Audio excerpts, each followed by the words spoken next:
Nationalism in India. India के अंदर nationalism का आइडिया यूरोप से आया था और ये बढ़ना तब शुरू हुआ जब हमारे ऊपर ब्रिटिशर्स ने अपना कॉलोनियल रूल बनाया हुआ था। अब ब्रिटिशर्स जो है वर्ल्ड वॉर फर्स्ट का पार्ट थे। अब उन्हें लड़ाई के लिए रिसोर्सेज की ज़रूरत पड़ती थी।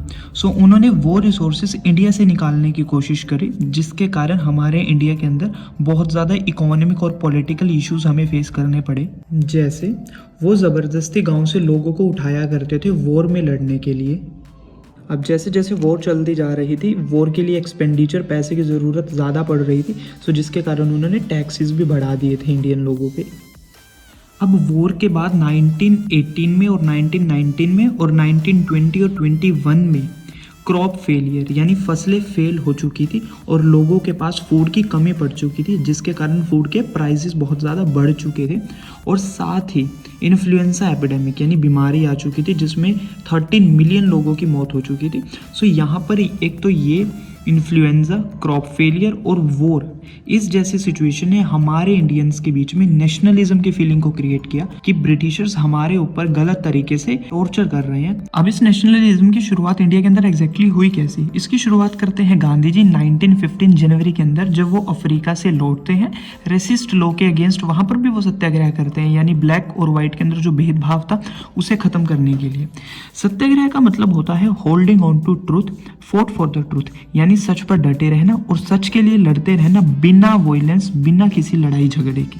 सो गांधी जी का मतलब ये था। सो गांधी जी इंडिया के अंदर भी अपना पहला सत्याग्रह लॉन्च करते हैं चंपारण बिहार के अंदर, जो 1917 में होता है। वहां पर वो सत्याग्रह लॉन्च करते हैं इंडिगो प्लांटेशन सिस्टम में, जहां पर ब्रिटिशर्स फार्मर को इंडिगो, एक डाई होता है ब्लू कलर का, उसको फोर्सफुली लगवाया करते थे उनके खेतों में। लगवाने के बाद उन्हें पैसे भी बहुत कम मिला करते थे। सो इसके अगेंस्ट उन्होंने अपना पहला सत्याग्रह लॉन्च किया, जो कि सक्सेसफुल रहा।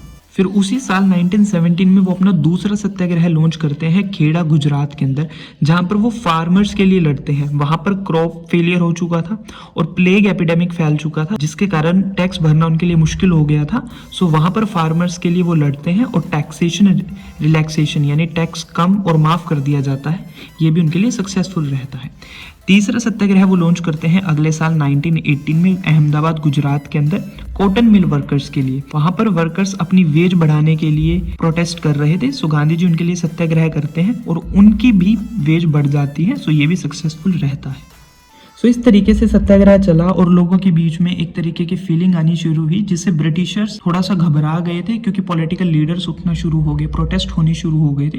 तो इसके बाद आता है रॉलेट एक्ट 1990। ये एक ऐसा एक्ट था जिसे ब्रिटिशर्स पास करते हैं, जिसमें ब्रिटिशर्स की जो गवर्नमेंट है उसे बहुत ज्यादा पावर मिल जाती है। यानी कोई भी व्यक्ति अगर पॉलिटिकल प्रोटेस्ट करता है या किसी तरीका मूवमेंट करता है, उसे अरेस्ट किया जा सकता है और 2 साल के लिए जेल में डाल दिया जा सकता है बिना ट्रायल के, यानी बिना कोर्ट ले जाए। उसे कोई लॉयर करने की परमिशन नहीं थी, कुछ नहीं, तो उसे 2 साल के लिए सिर्फ जेल में डाल सकते थे। सो ये चीज हमारे इंडियंस को बहुत ज्यादा बुरी लगती है, जिसके बाद वो रॉलेट एक्ट के अगेंस्ट गांधी जी के साथ मिलकर नॉन वायलेंस मूवमेंट यानी एक सत्याग्रह लॉन्च करते हैं, जो कि 6 अप्रैल को हड़ताल के साथ शुरुआत होती है। और ये हड़ताल बहुत ज्यादा बढ़ जाती है, शहरों के अंदर रैलीज निकलना शुरू होती हैं, रेलवे की लाइंस जो थी, टेलीग्राफ की लाइंस थी, वो सारी काट दी जाती हैं। फिर इस चीज को ब्रिटिशर रोकने की कोशिश करते हैं।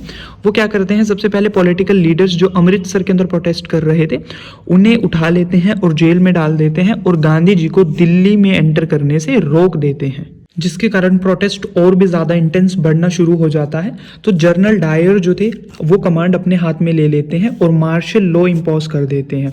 मार्शल लॉ का मतलब क्या है, जब सारी पावर मिलिट्री के हाथ में आ जाती है और पब्लिक गैदरिंग करना अलाउड नहीं होता।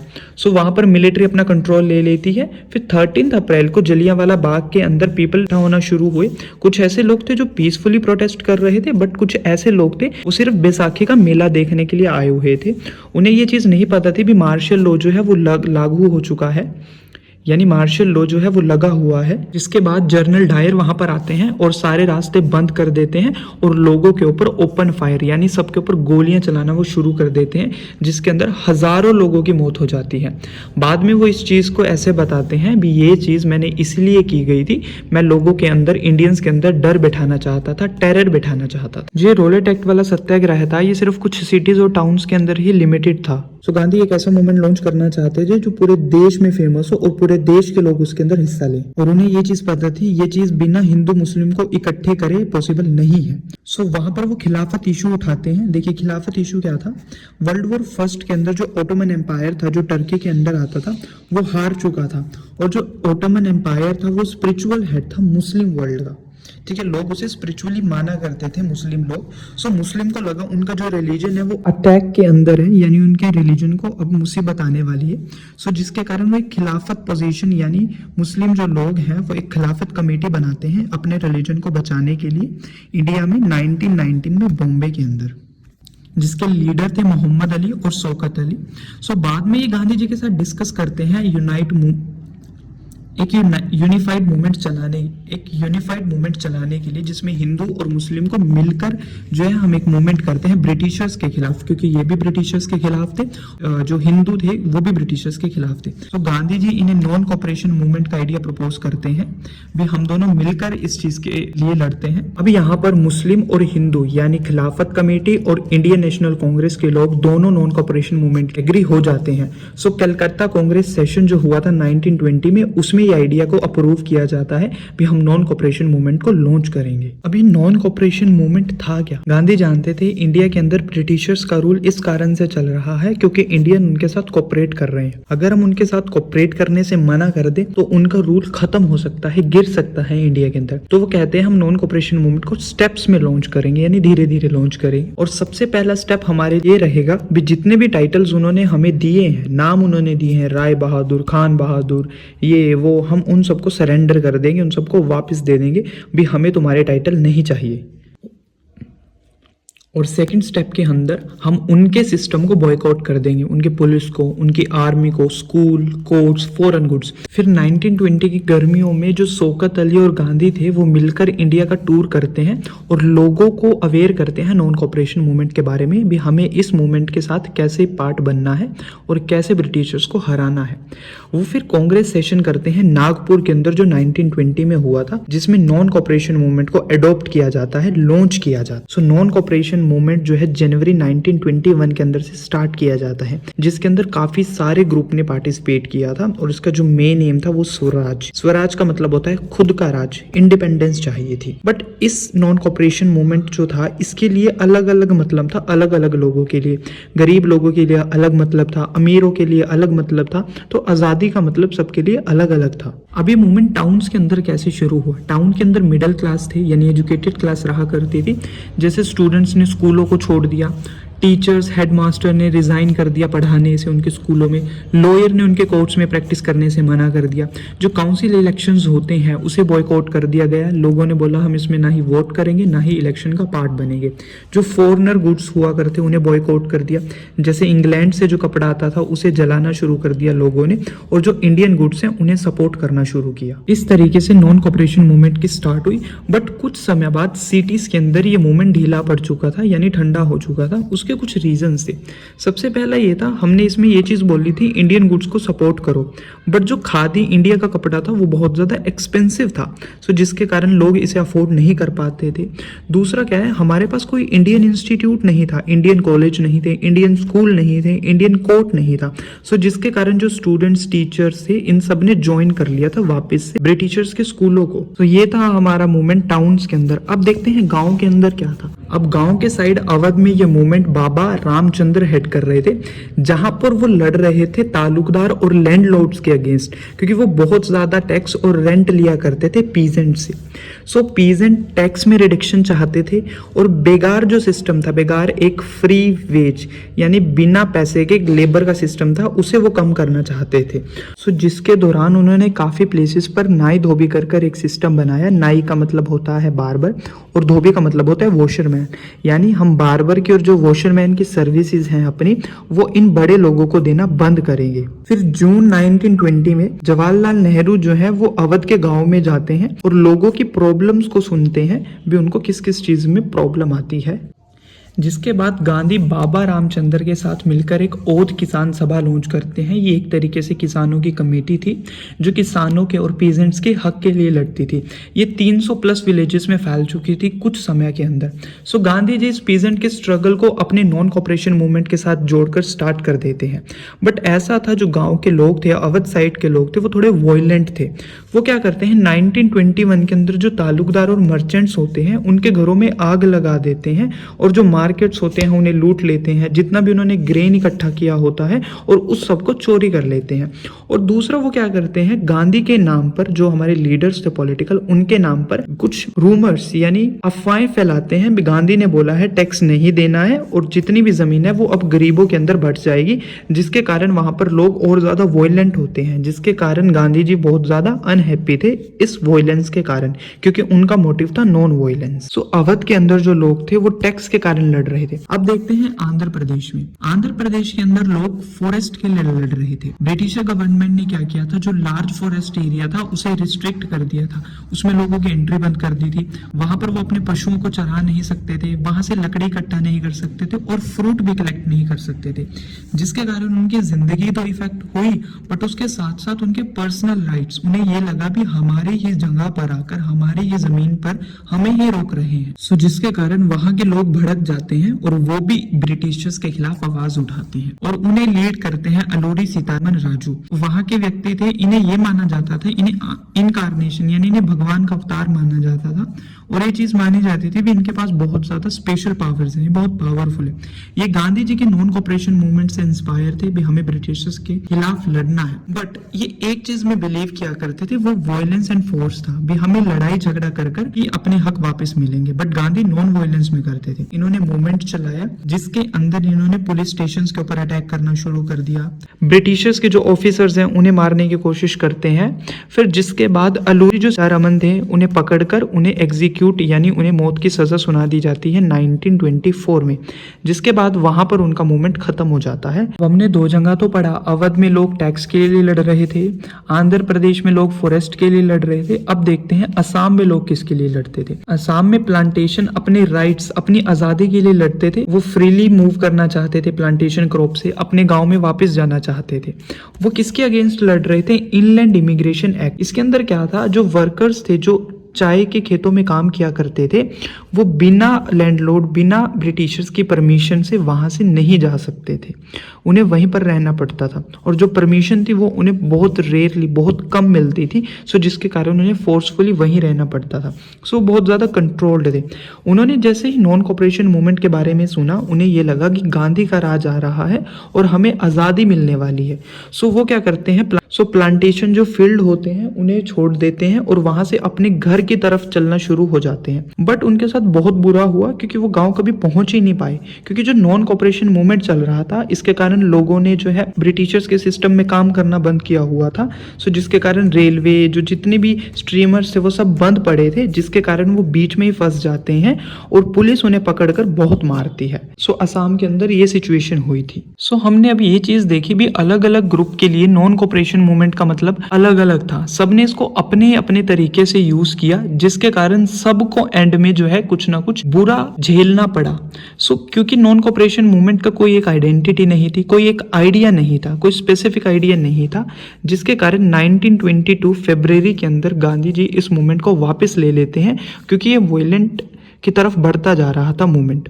एक चोरी चोरा इंसिडेंट भी हुआ था जिसमें जो है लोगों ने इस मूवमेंट में पुलिस स्टेशन में आग लगा दी थी, जिसके बाद गांधी जी ने इस मूवमेंट को ऑफिशियली वापस ले लिया था। अब ये मूवमेंट यहाँ वापस तो ले लिया था, अब इसके बाद लीडर्स के पास कोई क्लियर आइडिया नहीं था इससे आगे क्या किया जाए, जिसके बाद लीडर्स जो है दो चीजों में डिवाइड हो जाते हैं। पहले चाहते हैं हम इलेक्शंस में हिस्सा वापस से ले ले, जिसमें हम ब्रिटिशर्स को अंदर जाकर, सिस्टम के अंदर जाकर उन्हें अपोज करें, उनसे लड़े।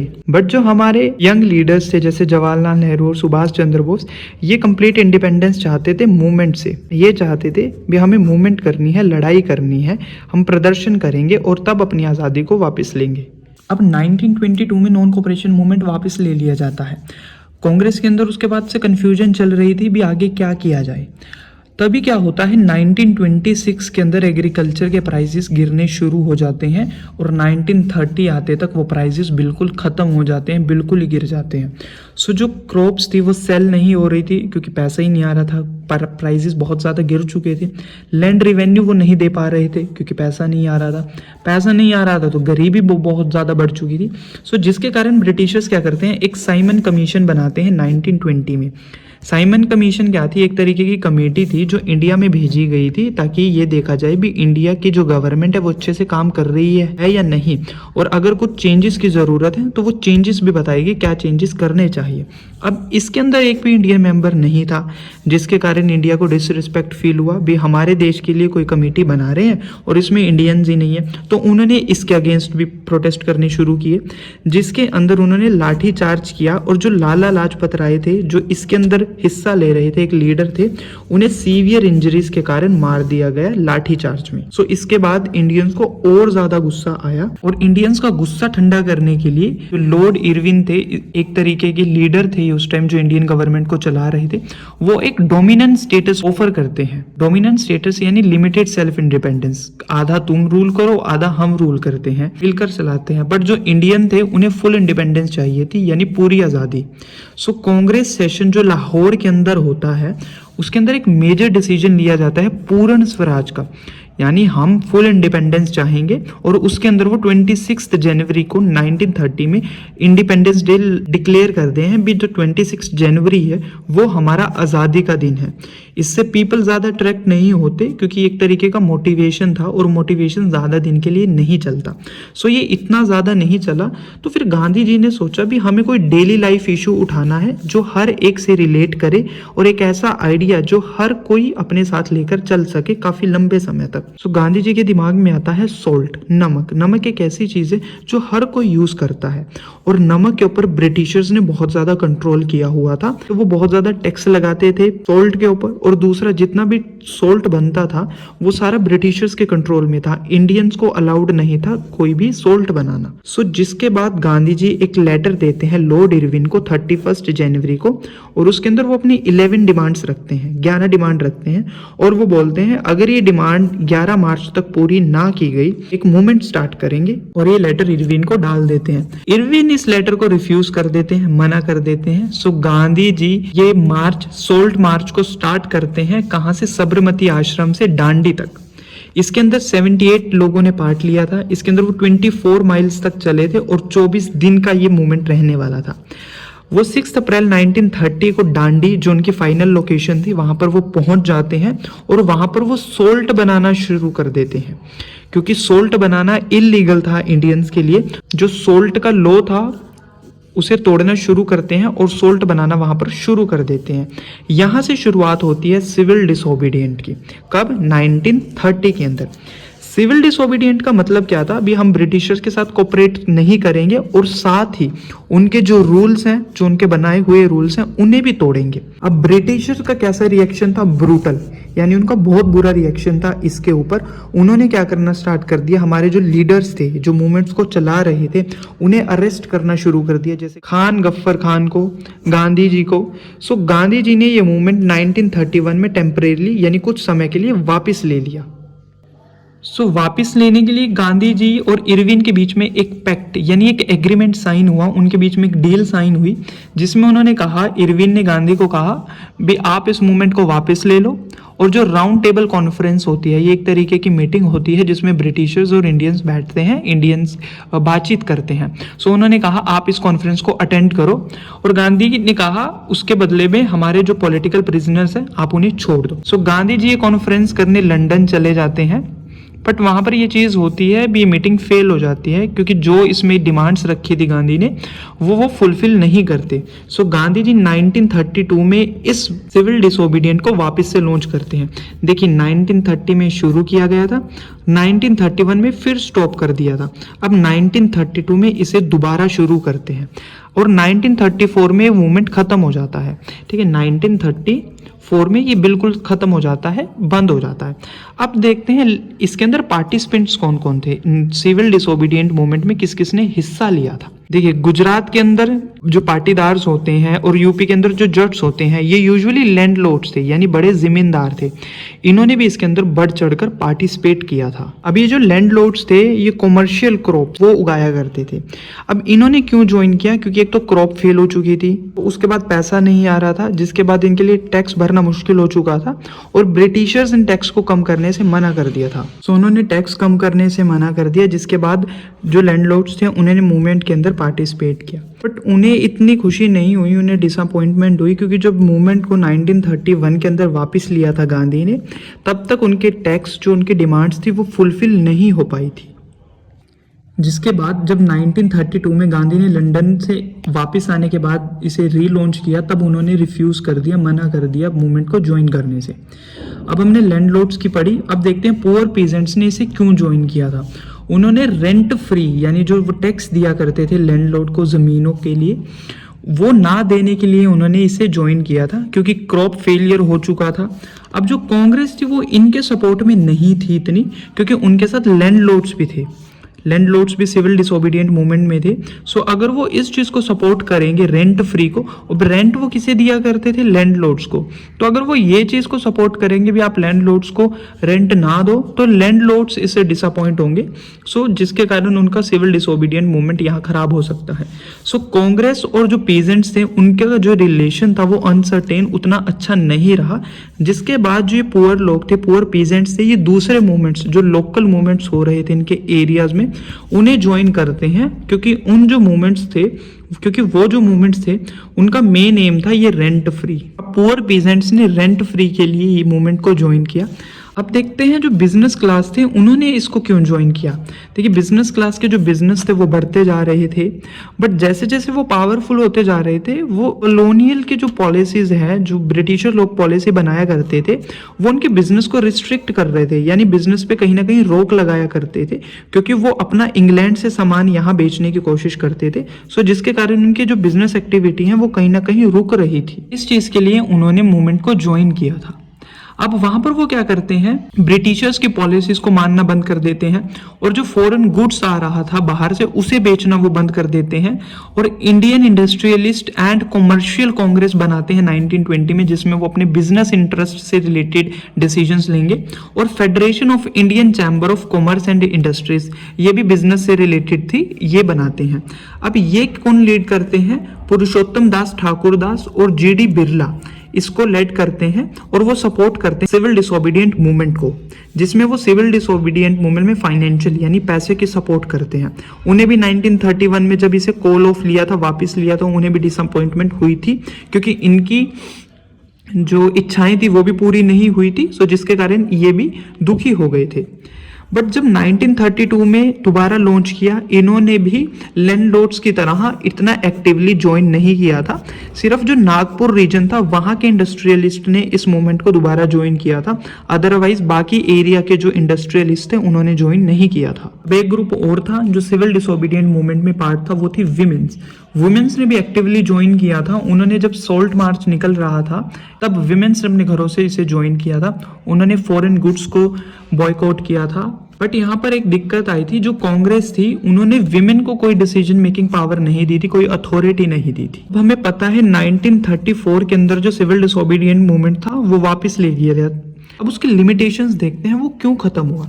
देखिए, स्टार्टिंग के अंदर जो कांग्रेस थी उन्होंने दलित्स, जो लोअर क्लास थे, उन्हें इग्नोर किया था, और जो हिंदू हाई क्लास थे उन्हें सपोर्ट किया था। उन्होंने दलित्स को इसीलिए सपोर्ट नहीं किया था क्योंकि उस टाइम अनटचेबिलिटी थी। सो जिसके कारण वो हिंदू हाई क्लास थे, उन्हें ऑफेंड नहीं करना चाहते थे। बट गांधी जी को बाद में ये चीज़ पता लगी, अगर हमें स्वराज फुल इंडिपेंडेंस चाहिए तो हमें अनटचेबिलिटी को रिमूव करना होगा और सब लोगों को इकट्ठा करना होगा। जिसके बाद वो दलित्स को हरिजन्स यानी चिल्ड्रन ऑफ गॉड यानी भगवान के बच्चे मानना बुलाना शुरू करते हैं, उन्हें भी ये अपने मूवमेंट का पार्ट बना सके। अब प्रॉब्लम यहाँ पर ये थी, जो दलित से उन्हें सिर्फ सोशल रिफॉर्म्स नहीं चाहिए थी, यानी सोसाइटी में ही उन्हें ये चीज़ नहीं चाहिए थी, उन्हें पॉलिटिकल भी ये चीज़ें चाहिए थी, प्रैक्टिकल लाइफ में भी। इनकी सेपरेट इलेक्टोरल की डिमांड थी और रिजर्वेशन की डिमांड थी। बट जो सेपरेट इलेक्टोरल की डिमांड थी वो तो गांधी जी इन्हें नहीं देते, भी आप जो है जर्नल इलेक्शंस होते हैं उसी में आप पार्टिसिपेट करो, आपके लिए कोई सेपरेट इलेक्शन नहीं होंगे। जो रिजर्वेशन थी वो इन्हें मिल जाती है, भी आपको लेजिस्लेटिव असेंबली में और इलेक्शंस में रिजर्वेशन मिलेगी। अब दूसरी यहाँ पर क्या दिक्कत थी, वो थी मुस्लिम्स की। मुस्लिम्स ने खिलाफत मूवमेंट के टाइम पर नॉन कॉपरेशन मूवमेंट को ज्वाइन किया था, बट उसके बाद जो है मूवमेंट्स में हिंदू की जो डोमिनेंस थी वो बढ़ती जा रही थी कांग्रेस के अंदर। जैसे उन्होंने हिंदू महासभा बनाई और भी बहुत सारी चीजें करी जिसमें हिंदू को ज्यादा प्रेफरेंस दी गई। सो यहाँ पर हिंदू और मुस्लिम की यूनिटी को क्वेश्चन हुआ और यहाँ पर मुस्लिम को हिंदू की डोमिनेंस का खतरा हुआ, मुस्लिम्स को हिंदू की डोमिनेंस का खतरा हुआ, जिसके बाद उन्होंने इस चीज से बैक ऑफ कर लिया और कांग्रेस और मुस्लिम लीग यानी जो हिंदू का पॉलिटिकल हेड थे और मुस्लिम लीग जो मुस्लिम्स की पॉलिटिकल पार्टी थी वो आपस में फेल रही आपस में नेगोशिएशन करने के लिए। सो यहाँ पर भी हिंदू और मुस्लिम अलग अलग हो चुके थे, सो जिसके कारण सिविल डिसोबीडिएंट मूवमेंट इतना सक्सेसफुल नहीं रहा। सो ये देखे हमने कैसे कैसे मूवमेंट्स हुए, इन मूवमेंट्स में पार्टिसिपेट किसने किया, मूवमेंट्स के क्या बैकड्रॉज रहे। तो इस तरीके से हमारे इंडिया के अंदर नेशनलिज्म आया था। अब हमने देखा हमारे इंडिया के अंदर नेशनलिज्म की फीलिंग आई और जिस फीलिंग के कारण लोगों ने इतनी ज़्यादा कोशिश करी हमारे इंडिया को इंडिपेंडेंस देने की। सो ये फीलिंग हमारे लोगों में लीडर्स ने कैसे बढ़ाई, कैसे उनके अंदर डाली। सबसे पहले तो उनके अंदर नेशनलिज्म की फीलिंग इस तरीके से आई थी भी हम सेम नेशन में रह रहे हैं, एक जगह रह रहे हैं, तो हम सब कहीं ना कहीं एक दूसरे से रिलेट करते हैं। दूसरा, इसके अंदर हमारे कल्चर ने बहुत ज़्यादा इंपॉर्टेंट रोल प्ले किया। लोक सॉन्ग, स्टोरीज और कल्चर से रिलेटेड हमारी कहानियां बनी, लोगों को इसके बारे में बताया, सुनाया, जिसमें लोग इमोशनली कनेक्ट होने लगे एक दूसरे से। जैसे भारत माता का एक स्लोगन दिया गया, इमेज दी गई, जिसमें लोगों को ये चीज़ के बारे में इमोशनली बताया गया है भी ये जो धरती है ये हमारी माँ है और हमें इसके लिए रक्षा करनी है। नेशनल सिंबल्स जैसे नेशनल फ्लैग बनाया, स्वराज फ्लैग भी हमें आज़ादी के लिए लड़ना है। वंदे मातरम 1870 में एक ऐसा सॉन्ग बनाया गया है जो हमारी मदरलैंड यानी हमारी मातृभूमि के लिए डेडिकेटेड था। तो लोगों को इस तरीके से यहाँ पर लोगों को कनेक्ट करना शुरू किया नेशनलिज्म में। बट इसकी लिमिटेशन ये थी भी जितनी भी ये सारी चीजें थी नेशनलिज्म में, जितनी भी इमेजेस हमने यूज करे, स्लोगन्स हमने यूज करे, ये सारे हिंदू की तरफ अट्रैक्टेड थे, हिंदू से ये ज्यादा जुड़े हुए थे, जिसके कारण जो बाकी कम्युनिटीज थी उन्हें इस चीज से एक्सक्लूडेड फील हुआ। उन्हें ऐसा लगा भी हमें इसका पार्ट नहीं बनाया जा रहा। सो जिसके कारण जो हमारे मूवमेंट थे वो फेल भी हुए बाद में जाकर। सो ये था आपका chapter nationalism in India. Thank you so much guys.